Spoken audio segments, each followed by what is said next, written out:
And welcome to the X Zone, everyone. It is Friday, October the 9th in the year 2015. My name is Rob McConnell. We're coming to you live and around the world on the X Zone Broadcast Network, the Digital Broadcast Network, the Digital Satellite Network, and our good friends at Starcom Radio Network. Worldwide toll-free, 800-610-7035. Email xzone at xzoneradiotv.com. On all social media sites, X Zone Radio TV, and our main website, where you can listen to the X Zone, 724-365, www.xzoneradiotv.com. My first guest tonight is HUGH NEWMAN. He is an explorer, megalithic maniac, and author of Earth Grids, The Secret Patterns of Gia's Sacred Sites, published by Wooden Books in 2008. He has been a regular guest on the History Channel's Ancient Aliens in the last 5 seasons and featured in Search of Lost Giants with Jim and Bill Virea. Joining me now from the United Kingdom is HUGH NEWMAN. And Hugh, welcome to the X Zone. Thanks for having me on, Rob. So tell me, what's the story about giants? Oh, that's a loaded question, Rob. Well, we've been investigating the giants that have been discovered mainly in the mounds in North America. And also all across all the Channel Islands, Hawaii, across the whole width of North America, really. Mm-hmm. But and just sort of chasing up reports over the last few years, realised that there was a kind of race of mighty giants existing all over that particular country. So tell me, what is the proof that these giants were real and it's nothing more than folklore and mythology? Well, there's a huge amount of folklore and mythology in all countries, especially here in England. Yeah. But in America, this when the European settlers were moving in the 17 and 1800s, as they moved west and started digging foundations for their houses, they dug into the mounds and the earthworks and even some megalithic sites. These giant skeletons kept being discovered, anything from really 7 foot, and there's some reports even up to 14 foot and one at 18 feet tall. Mm-hmm. So there was a lot of speculation whether these were just wild exaggerations, but there's a lot of data to suggest it's very real. Even the Smithsonian themselves, who we believe may have been involved in covering the whole phenomenon up, actually found 17 examples themselves. One of them was 8 foot tall. So even in the archaeological record and in the official academia, we do find examples that we've actually covered in the book. So there's quite a compelling case that there certainly were these giants existing in North America for a very, very long time. So where did these giants come from? Again, that's a big question, Rob. Well, we know they existed in North America, and we have some dating that pushes them back at least 7,000 or 8,000 years, especially down in the southwest and the California Channel Islands and so forth. So we know that they did exist there, but most of them are found in the Ohio Valley, West Virginia, Pennsylvania kind of area. And that's where they've kind of become famous for that, really. But where they came from, no one knows. But we discuss this at length in the book. We look at all the different ideas about this, whether they originated in America, which is becoming much more plausible the more we research it.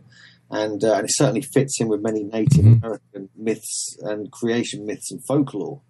So there's a vast time frame here, depending where you are in America. On the West Coast, it seems to be a bit older. And further east, seems to just be the last few thousand years. There's suggestions they may be related to the Denisovans, who were around about 40,000 years ago in Siberia. There's suggestions it may have even been the Nephilim, who are much younger, but came from obviously the Middle East and made their way over to America. There's some evidence of haplogroup X, which is European and Middle East origins. And there were waves of them coming over. So one group, I think about 14,000 years ago, another one about 8,000 or 9,000 years ago. But where they came from, really, we really think they developed and sort of speciated actually in North America, probably mostly around the Ohio Valley, sort of northeastern mound culture area. So there's a big debate, really, because it seems like there were different groups over a very vast amount of time. So why would they have developed in North America and nowhere else in the world? There's a very strange why that's happened. There's just so many accounts. I mean, me and Jim Vieira and Ross Hamilton and others collected at least 1,500 accounts of just in North America, really. There's also a researcher called Micah Ewers who's been helping us, and we don't know. We don't know why there's so many. Just the fact that is makes it a very compelling area of study, and we really question why it isn't kind of mainstream knowledge, why it isn't mainstream news, because it really should be, and it's part of our history. So it really should be out there. But we've kind of investigated it, and we found that it is a kind of quiet cover up, and it's a little bit frustrating because not only well, a lot of bones disappeared by the Smithsonian, and we have a lot of evidence for that. But the NAGPRA, or the Native American Graves Protection and Repatriation Act, that actually has removed the final bones from display and actually makes it illegal to display them and certainly dig them up. You certainly can't do that anymore. It's actually you can get fined or prison sentences and so forth. So there's not a lot to go on, but we do have photos, we do have accounts, we do have scientific journals with proper measurements of these particular people who existed in North America. So it's a very, very compelling study. When it comes to evidence, what about the DNA evidence, scientific evidence? What do the experts say about this evidence? The experts keep fairly quiet on it. Annoyingly, we wish they would sort of talk more about it because it's such a fascinating subject. But there's a lot of evidence that there's extremely ancient peoples in America, much further ago than the Bering Land Bridge, which was just 10, 12,000 years ago or so. And so we have to question that really about who exactly these people were. All right, but when it comes to non-scientific research compared to anthropological, archaeological research, why is there this gap? Why is there this lack of communication? Why is there this lack of proof? Well, I think with the giants, when you're talking about those, we find that it's kind of sort of frowned upon. It's been put on the shelf of fringe science. It's not really accepted as a real thing. And so it's become this sort of hitting your head against a brick wall situation where you just can't break through and you can't actually get people to actually research it and discuss it without them smirking and joking about it. And so that is part of the problem, really. But I think in this book we've done, I think we've got enough data, we've got enough evidence to really put it on the table and say, look, this really needs to be seriously looked at now. Okay, tell me. Obviously, other authors, other researchers have done similar studies and published books on it and so forth. But we take it pretty seriously, and although it's a very strange subject to be researching, there's just so much evidence that we really want to push that into the academic world. We want to sort of make it a mainstream situation where it gets discussed. So tell me about the evidence you have. We have so many, ridiculous amount of accounts, much too many to fit all. No, I'm not talking about accounts. I'm talking about actual physical evidence.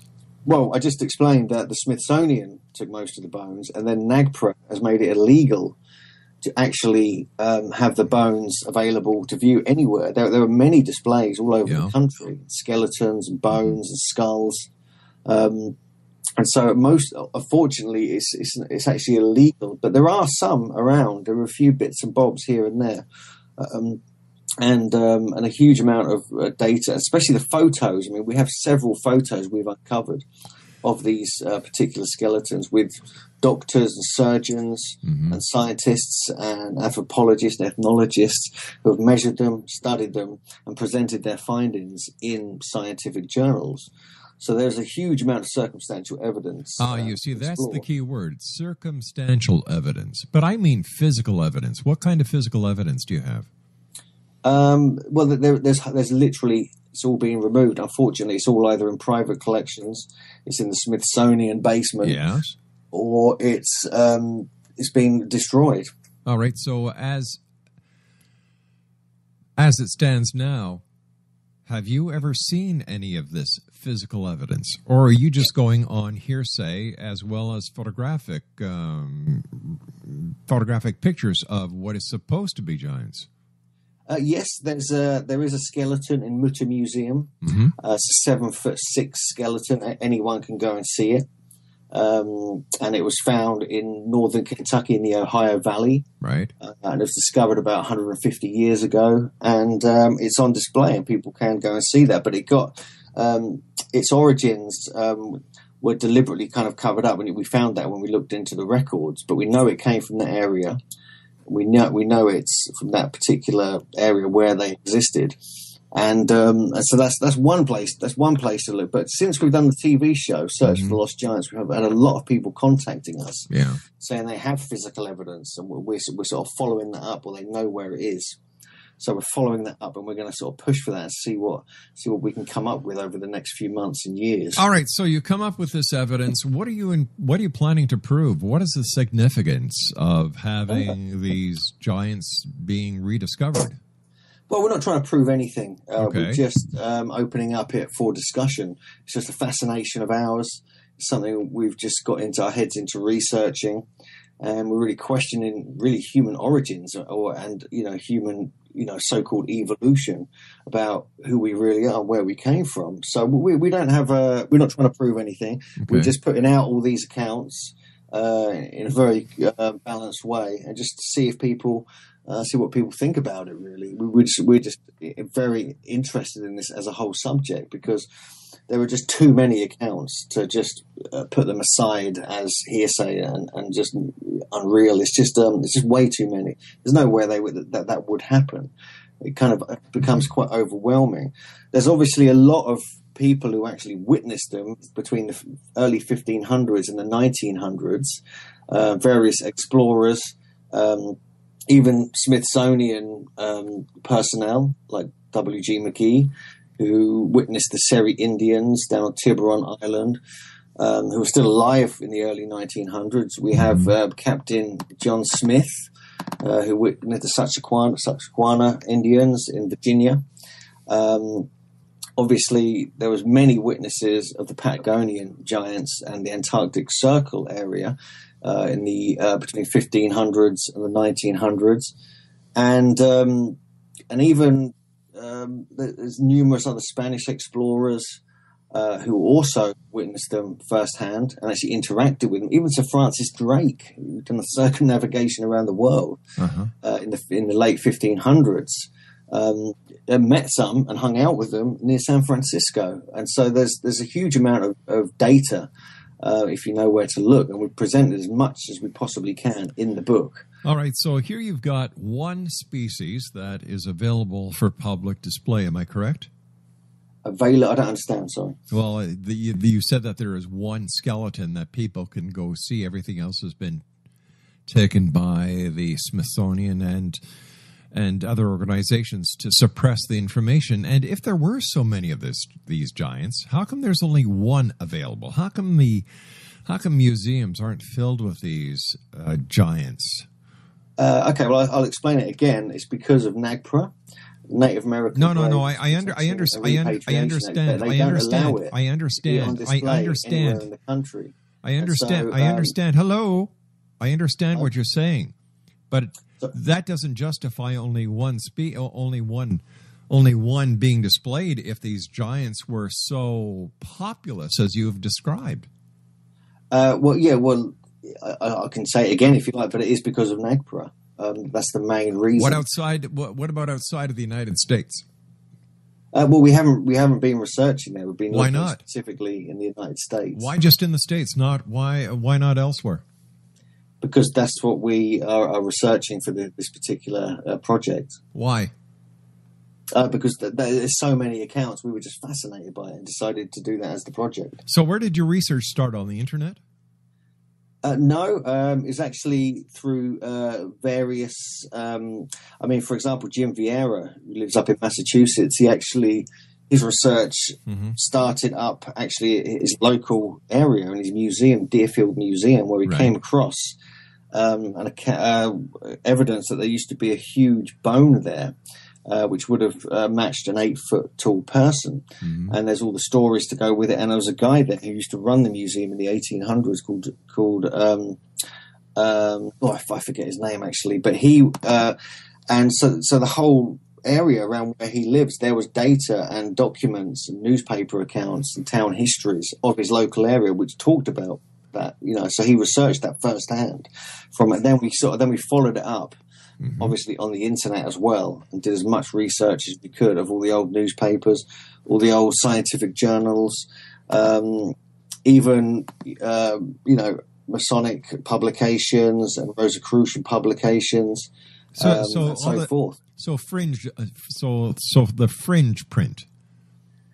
I don't know what fringe. Well, print we're not talking about mainstream media. We're talking about fringe. The National Enquirers, the. No. These were in the New York Times, the Washington Post, major newspapers. So no, these were not fringe. These were major media outlets at the time. So tell me, how could something as significant as this be suppressed? Because we really don't know, and we've thoroughly investigated that in the book. But it does certainly seem like it has been suppressed. Even the fact that the Smithsonian found mm-hmm. 17 examples themselves and supposedly they have them all on their records, evidence on record of them actually finding them, measuring them, taking them back to the Smithsonian. And then when you talk to the Smithsonian, mm-hmm. there's nothing there. They have no record of it, even though we have the records saying they actually do have it. And we have probably 100 examples of where the Smithsonian actually picked up the bones or the skeletons and the skulls over a 60 or 70 year period. And unfortunately, they're just not there. I mean, I've been to the Smithsonian and talked to people, and there's nothing going on. They have no record. So it's a real mystery why that is allowed and why an institution of that caliber is mislaying or removing or hiding or whatever these particular skeletons. And that is a big issue that really needs to be addressed with them directly. So what is it you're trying to do? I'm having a bit of a problem understanding here what the significance of this project is. Like, there's no giants walking the earth today. We've got giants that were talked about in our history, the Nephilim, and we also have, you were saying that 17 bones have been taken by the Smithsonian. There's only one place where a skeleton can be seen. What is the significance? Well, it really is like a missing chapter in human history, and it's a rather long chapter. And the fact that it's just not being accepted and not being put out there in the mainstream is quite worrying, in my opinion. Why? Because why isn't it there? That is the question. It should be there. And the fact that it isn't is a real kind of concern about the way these ancient Native American people are treated, and about how their legends are dismissed as jokes. And we have so many legends from the Native Americans, and for people just to dismiss them offhand. The Native Americans and then the Native Americans are filled with legends, and a number of them have been unable to be proven. A legend is a legend. It's a folklore. It's a myth. We also hear legends about flying dragons. We also hear about other legends that have no substantial evidential trace whatsoever. So why take interest in the North American natives when you yourself are in the United Kingdom? Why not verify what's gone on in the United Kingdom? What led you over to North America? It's because I have an absolute fascination with ancient megaliths and mounds, and I've been introduced to various people over there, and we've just put our heads together and just got incredibly excited about this area of research. Yeah, I mean, we research in England as well. I mean, I know Americans who research in other countries. It's not abnormal. And so it's just realizing it's really like the earth we're looking at. We're not just looking at, we're not trying to divide people up with borders and things like this. Sure. It really doesn't matter where you come from or where you research. But let me ask you this. Does it make sense that if this, in fact, there were these giants throughout North America, that there would only be one giant on display Does that sound logical to you? No, it's not logical. It's very worrying. Right. Is it possible? Nature has played havoc and have played mean tricks on humanity since the beginning of time. Is it possible that what you have there is a freak of nature? And even if the Smithsonian itself is 17 bones, skeletons, yes, 17 skeletons, that's 18 all told. What does this mean? That's a good question. I mean, what does it mean? It means that there's something going on. I mean, like why do they receive these skeletons? Why do they go around the country with a direct order to collect as many of these skulls or skeletons as possible, and encourage people to send them to the Smithsonian or the Bureau of Ethnology at the time? Let's take a look at some other countries. And why? Where have they gone? When people would then say, well, I found a skeleton on my property, the Smithsonian picked it up. And then the fact is when they get in touch with the Smithsonian later on, the Smithsonian deny they've ever received it. Well, let me ask you this. It's not a problem of trying to prove if these giants existed. It's a problem about where are the bones? Why have they been taken away? So why is this of any significance? Well, I can repeat what I've said already. It's a missing chapter in human history. Is it truly a missing chapter in human history, or is it something that is a little bit of a mystery that is enough to stir the pot? Is it just enough to get people asking questions, or is it really significant? I think it's extremely significant. I'm surprised you don't see the bigger picture here, Rob. Well, to be honest with you, when you do this research online, like my staff has done, you look at other countries like Peru. They have the giant elongated skulls. They have this. They have that. They're not giants, actually. They're standard-sized human beings. Have you seen them? Yes. You've gone to Peru? Several times, yes. Okay. Bolivia. All right. So once again, let me ask you this very serious question. When it comes to the giants that you claim were in North America, where in history does it show any collaboration with the claims you're making? In what sense do you mean? Well, you said that they were found throughout the Ohio Valley. Am I correct? That's correct, yes. All right. In the history of the Ohio Valley, are there any mentions of these giants?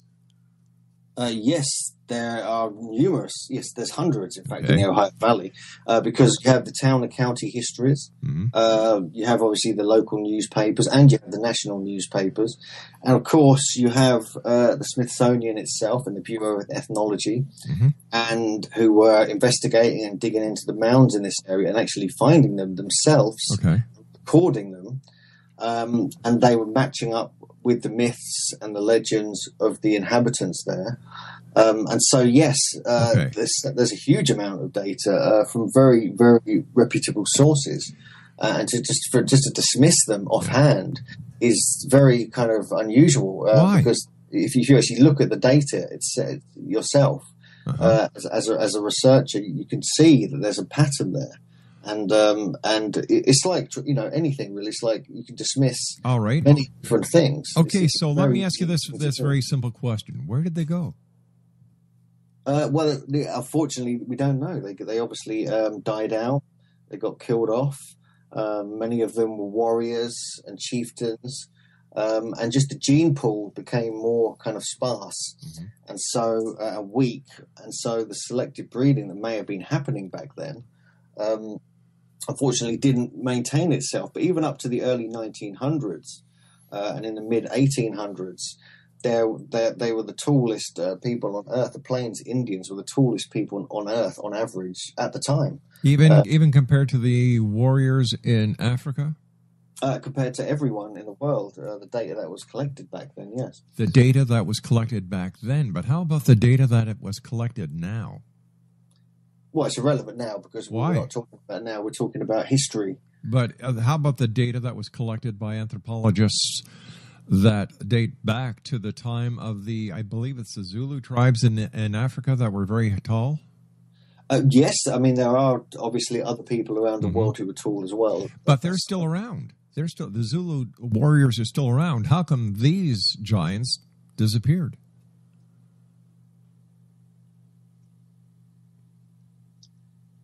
No idea. They died out. I've explained this already. Well, you've given me an answer. Whether or not I accept it as an explanation or is another thing. You've done the research on it. I haven't. So I just find it hard that here we have all these giants in the Ohio Valley that there are hundreds of reports of. There's only one in a museum now. The Smithsonian has 17 of them, and they're gone, vanished, kaput, nothing left. I just find that strange, don't you? Incredibly strange, yes, and that's why we're trying to put it out there and expose this as a major problem. But what is the major problem? This is a problem I'm having with this entire topic. Is what is the significance? What are you trying to prove? What are you trying to bring forth? Evidence that there was a race of giants in America, clearly. If there was, and I'm not disputing that, I'm just saying if there was, how come no one else has brought this evidence forward? How come it takes a gentleman from the United Kingdom to do... I'm not just a gentleman from the United Kingdom, and this kind of sounds a bit strangely racist, actually. It's not just me. There's various other people who've been bringing this forward. There's a man called Vine Deloria Jr., who's a Native American scholar who's passed away now. There was Ross Hamilton, who's written several very, very good books on this whole subject. There's quite a very well-selling book by Richard Dewhurst called The Ancient Giants Who Ruled America. So people have spotted this, and they are talking about it. And believe me, there was no racism implied in that topic. Oh, well, good. I'm glad. There was no racism. What I was trying to get at is I have never heard of this information coming from North America. It was a gentleman that I had the pleasure of finding out about in the United Kingdom who brought this information to us. That's what I meant. Okay, well, that's fine. Yeah, I mean, I know a lot of Americans who come to England and write about Stonehenge. Stonehenge, crop circles, UFOs, the whole bit. I agree with you 100% there. Yeah. So how is it possible in the year 2015 that these giants, let's call it Giant Gate, okay?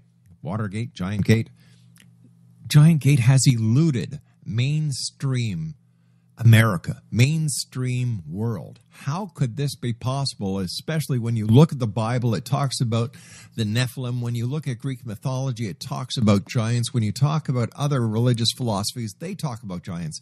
And here, from what I'm understanding, is the smoking gun that it is no longer mythology, it is fact.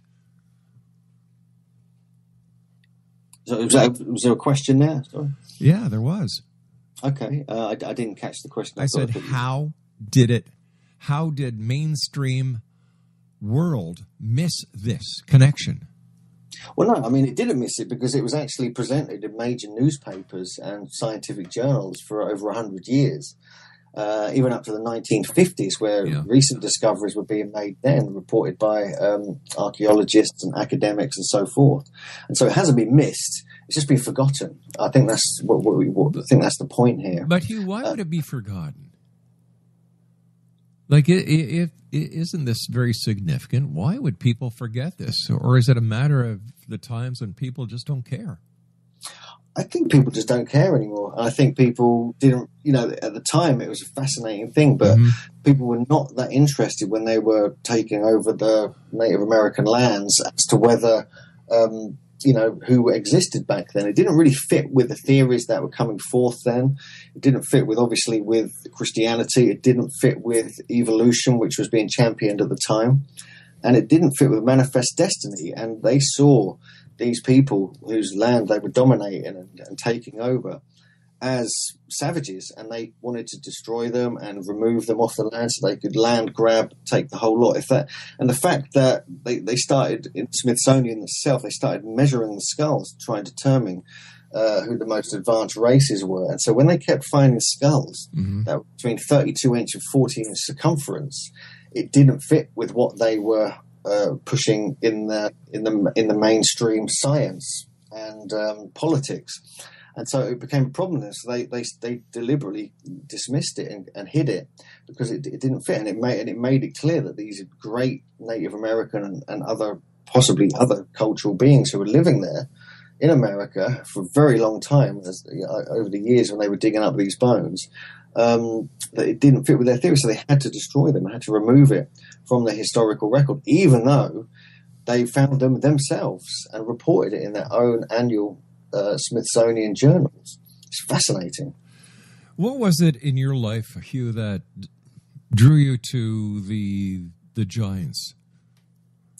I actually used to live in a place called Cherry Hinton near Cambridge, this small village in England, and there was a place called Giant's Grave, and there were legends of giants living up on the Gog Magog hills, and we know the name Gog Magog is a reference to biblical giants, and so it always intrigued me. And then I found an old newspaper article from the mid-1800s that a bunch of oversized, very tall skeletons had been discovered actually on the Gog Magog hills, potentially from the Bronze or Iron Age, right? Like at least 1000 BC. And this kind of grabbed my attention because all these legends that had been placed around the area were based on actual skeletons that had been discovered there. But strangely, there's reference to the legends before these were discovered. And so why were there giant legends in one area, and then later giant skeletons were discovered up on the hills there? And so that really intrigued me. So they must have been a kind of oral history being passed down in the area for hundreds, if not thousands of years. And it became folklore. But then the discoveries backed up actually what was being said. And you have in England virtually, literally a majority of ancient sites, mounds, earthworks, megaliths, stone circles, hill forts, and others are attributed to giants having built them. And this goes way back in extreme antiquity. And we find that all over Europe, in fact. And there have been giant skeletons found in the vicinity of Stonehenge, for instance. Actually, the Stonehenge itself used to be the first recorded name of Stonehenge was the Giant's Dance. It wasn't Stonehenge. That was a later Saxon name. And so it was engulfed in folklore even back then. In fact, the earliest depiction of Stonehenge, which was recorded in the 11 or 1200s, actually has a giant lifting the stones into place. So the earliest known artistic depiction of the most famous stone circle in the world has giants building it. And so why would there be all these legends and stories for no reason? I mean, why would they just make them up entirely? Well, I mean, there's a lot more to it, I think, that meets the eye. Some of them could be legend, for sure. But some of them, later, when they were digging up the areas, they found bones to match the legends. And I think this is something people need to, rather than just dismiss legends and myth as fantasies. I don't agree with that. I think they need to be looked at much more thoroughly. But when it comes to Native American myths are the most important regarding when it comes to myths and legends, you must agree, Hugh, that there are a number of myths and legends out there that just make no sense. And ever since the advent of the internet, or as I call it, the largest septic tank that man has ever created, because there's more crap on the internet than there is anything else, that these stories have flourished. They've gone wild. And, let's take a look at non-internet stories. Let's take a look at the Bible. Noah, the flood of Noah. We know now, based on solid archaeological research, that the Noah's flood never happened. The world was never covered with water. Noah never had two of every animal on earth on his ark. We know for a fact that the Jews took the story from the Babylonians. So what makes these other legends so credible? If we are able to dispel... You dismiss that because there's a lot of evidence there were many floods all around the world. This has been well documented nowadays.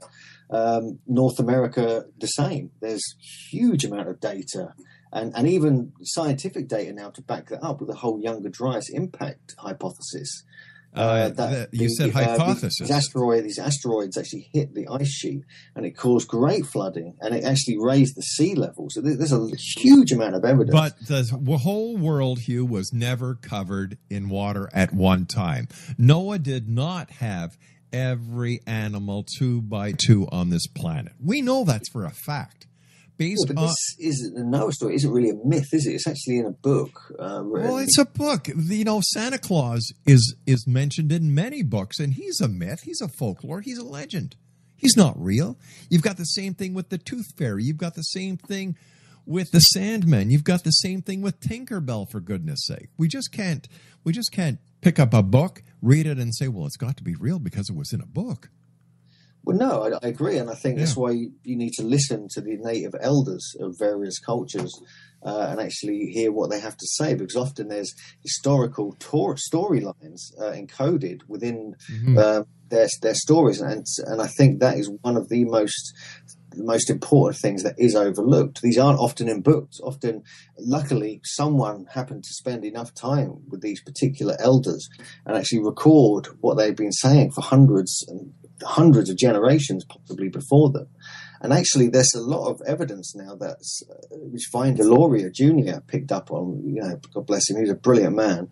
And actually, the science fits in with many of their great stories of their creation and their migrations.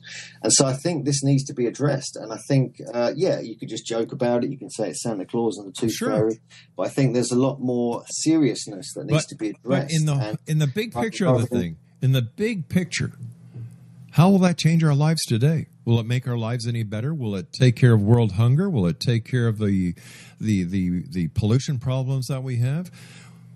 What's the difference? Possibly. I think if you actually work with the elders of these surviving tribes, they have very high knowledge of shamanic practice. They also have knowledge, secrets of agriculture, medicine, and they have stories encoded within their myths, which it could all be lost eventually. All their wisdom could be lost just because of ignorant people who just aren't interested in it, and they just want to move forward with modern technology. I think there's a genuine need for that, and we actually encourage Native Americans to recall these myths and stories of the giants and the megafauna and other cataclysms that happened in prehistory, because there's a lot to be said for that there is data there that can be acknowledged and can be sought from these particular stories. But once again, what's it going to make a big difference in today's world? Well, I think it's about revering ancient wisdom and bringing it back forth, because we're so caught up in science and other things, and actually there's a balance to be met here, and like to just dismiss the wisdom of the ancients it doesn't really kind of fit in with, I'm always searching for wisdom of the ancients, whether it's through the secrets in megalithic sites, secrets of the Druids, the Native Americans, the ancient Peruvians, the Viracochans, whoever they are, the ancient Egyptians even. We're all seeking, higher wisdom, and these guys obviously had it. You can see that. If they had it. Structures they built and what they left behind. If they had it, why aren't they still using it? What happened? Did they give up the ghost one day and say, Jesus, it's not working, I may as well stop using it? I've no idea. Well, doesn't that question bother you? Like, you're a researcher. You're talking about finding out and keeping these myths alive. Isn't it also important to find out why these myths died? No, not really. Why not? So let me ask you. You're saying no, not really, and I'm asking you, so why should we worry about giants?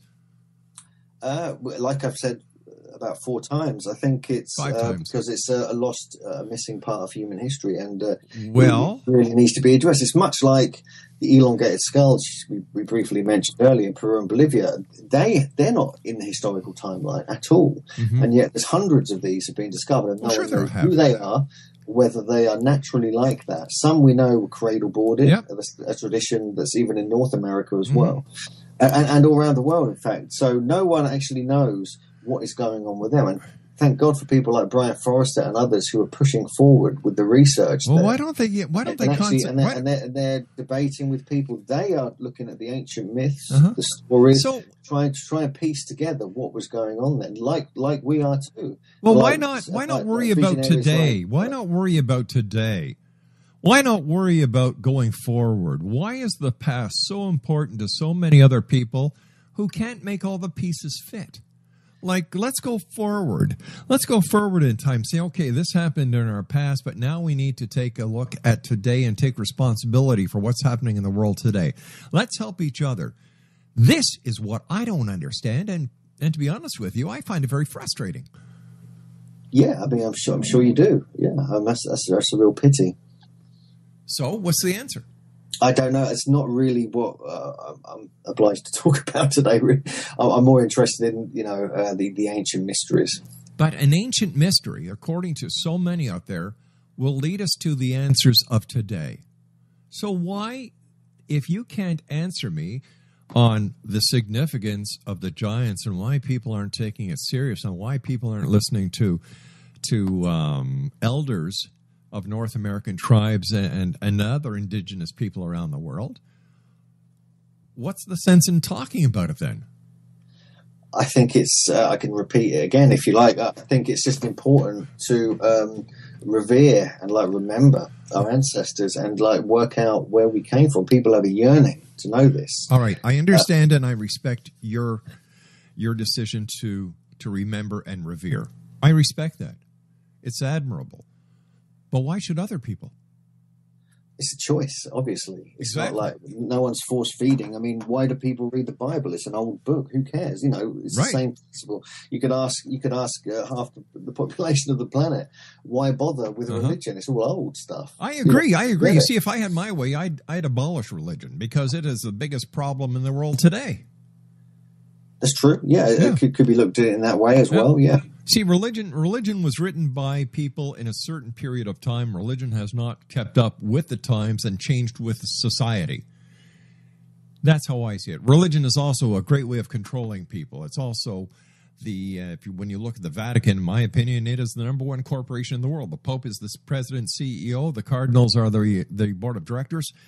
And everybody who puts money into the pot every Sunday, they're the shareholders. But that's another story. That's another show. Yeah, that's true. Yeah, but that's one way of looking at it. But I think people who actually practice these things and get something out of it and feel inspired and spiritual with it, I think they should be respected and be able to do that. Well, I think there's certain religions where there aren't any problems like that. And the core source of it, there's no great teaching. There's no great kind of book they have to read, like Buddhists, for instance. It's just about being present, about being kind and loving. And it's very simple. It is. And that's wonderful. That is wonderful. I think in today's society, life complicates itself. No, let me rephrase that. Life is simple. We humans complicate it. Yes, absolutely. Yeah. Yes, we do complicate things. We certainly do. Well, actually, you go to the core of all these things, and we find it is all rather simple, and it's just about being kind to your neighbour and about growing spiritually and being a good person and moving through the cycle of life, in a particular manner. And these people just, and I think there's nothing wrong with that. And I think these traditions, much like there was a kind of religion in various Native American tribes, in ancient Britain, there was the Druids, there was others, there was the pagans, and so forth. And people have, just need something. And this is why we research these ancient things, because people are seeking the answers to their kind of their origins. And it all comes down to that. We all have a yearning of understanding about where we came from to give us a clue about who we are now. And so I think, that has to be looked at. And I don't think there's anything wrong with it. I don't think there's any... There's nothing wrong with that. Obviously, there's wars over religion and there's horrible things happening. Yeah, for sure. But to be honest with you, that'll probably be happening in some other way anyway, because it's just human nature. Look, we know that history has lied through its teeth. That is no secret. Any fifth grade person who has gone to school and learned about the Vikings coming over to North America in one breath, and then they're told by their teacher that in 1492 Columbus discovered America, knows that it's nothing but a bunch of bunk, because the Vikings were here first, then the Irish, and then Christopher Columbus. But because academia is so driven by grants and by other gratuities and financial gains, the lie continues. So Why is it now, here in the year 2015, we are still listening to the lies that history and teachers and education tell us, and then there are the few like Ralph Ellis, Michael Cremo, who are coming out and telling us information that makes a lot more sense. These people are being suppressed, and the lies are continuing. No, I agree. I mean, Michael Cremo has been attacked over and over again, and some of his evidence has actually backed up a lot of what we're talking about in our book, where we question the origins of very, very ancient times. There is evidence of human skulls and skeletons of the modern form in America dating back 250,000 plus years, which does not fit with any theory that is currently in academia or science. And so I highly respect people like Michael Cremo pushing forward with that. So do I. I think that Michael Cremo is a gem. I've had him on the show a number of times. I have nothing but the highest of respect for Michael Cremo, nothing but the highest respect for Ralph Ellis, who has done a fascinating job of bringing the truth forward on the Bible based on archaeological and paleontological information. Again, it's like, where are the bones of Jesus? Where are the bones that Michael Cremo talks about? Yeah. You could ask the same questions. You're always going to ask these kind of questions about where there's no physical evidence of what Ralph or Michael says anymore. It's all gone. No, but there is very little to go on. There is a paper trail. There is a paper trail. There is a paper trail. There's a paper trail with the giants. Then where's the paper trail of the giants in Europe, in the Middle East, in Africa, in Asia, in Australia, in South America? Where's the paper trail? Oh, we have at least 300 accounts from different parts of the world we're looking into and looking for translations of some of the things that are there. And we have bones in South Africa showing a human skeleton twice the size of normal. There's footprints being discovered in Australia. There's certain bits and pieces of evidence in various other parts of the world. But I think it's the same problem. It's like any one of these people you're championing, like Michael Cremo and Ralph Ellis, that their theories are great, just like the giants theory is great. But we're all wondering where the solid evidence is. So we have to use these accounts and these paper trails and these first-hand, eyewitness accounts of what was going on. So it's the same principle at play. So it's like, you're kind of throwing yourself into a cauldron as a researcher because you don't have enough physical evidence to back up your theory. But people still do it, and we have to. We're pushing to know the origins about what really was going on. And it's the same principle at play here with the giants. Okay, I understand you've got a BA honors in film and journalism. Yes. Okay, what other degrees do you have? No, that's my main thing, is journalism. Journalism and filmmaking. So where does the expertise in the giants come in? It's really, as a journalist, you kind of, you obviously focus on investigative research, much like Graham Hancock's an investigative researcher as well. Many of us are. We don't have PhDs in archaeology or anything like that. But there's nowadays, people have realized that's not necessarily the way forward. Really, what we are, in my opinion, is antiquarians, in the true sense of the word. And so it really isn't about being an ologist in anything. Well, we're giantologists, obviously. Giantologists, that's cute. But it's really about, there's no way you're going to be able to go to a college and be able to study something on giants or elongated skulls. So what's the point? The stuff you want to study, they don't even exist in academia. So it's a waste of time. Is that because there's not enough information, not enough material on it to make it worthwhile? No, I think it's more of a case of the paradigm is sort of fixed when it comes to certain ideas. And it's a very, very slow process of changing ideas, especially about history in academia. Very slow and very frustrating for people. Look at what happened with, I don't know if you're aware of Alexander Thom in England. He kind of coined the name archaeoastronomy and studied and surveyed over 300 sites across Britain. and realized that they were astronomically aligned, they were geometrically perfect, and had metrology and measurement systems encoded within them. Yet he got slammed and dismissed, and he got closed down and died a blind, sad man, because no one would listen to him. For 30 years after his death, suddenly people realized he was right all along. And yet he didn't have any physical evidence. Yeah. He just had a measuring stick and went to the stone circles and decoded what he could.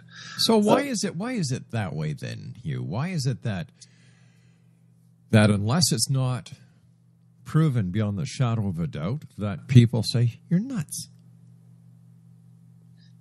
Yeah, I mean that's the way now, isn't it? That's the problem. I mean, imagine what it was like for Native Americans when all these scientific white people arrived in their country and dismissed all their legends out of hand, and all their stories and all their histories and all their kind of wisdom encoded within them, because it wasn't scientific and it couldn't be proved physically. It's the same principle.